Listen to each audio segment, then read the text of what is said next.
Pada tanggal 10 Februari 1899 di Kedelok Bubon, Teku Umar bersama pasukannya mengatur rencana penyerangan terhadap Belanda yang berada di Tangsi Melaboh.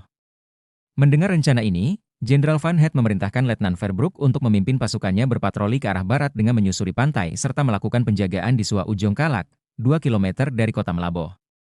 Teku Umar seakan-akan tahu bahwa beliau akan menemui akhir ajalnya.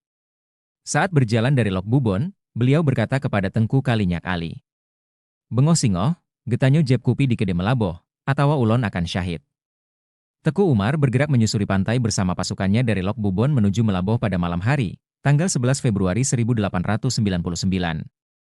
Sebelum melanjutkan perjalanannya untuk melakukan penyerangan ke Tangsi Melaboh, pasukan Belanda yang telah lebih dahulu bersiaga di seberang Sua Ujong Kalak melepaskan tembakan. Pasukan Teku Umar terkepung. Teku Umar tewas dan terlihat memegang dadanya yang berlumuran darah. Peluru Belanda bersarang di dada kirinya dan usus besar. Seketika tembak-menembak terhenti. Suasana menjadi hening dan masing-masing pasukan mengundurkan diri tanpa melepaskan tembakan. Perjuangan Teku Umar dilanjut oleh Sut Nyakdin, yang bermarkas di bagian utara Melaboh, tepat di daerah Krung Manggi seputaran Krung Merebo. Pada 1905, dalam keadaan sakit-sakitan dan kondisi mata tidak dapat melihat, Sut Nyakdin diserahkan kepada Letnan Van Vuren dan diasingkan ke Sumedang dan meninggal pada 1908.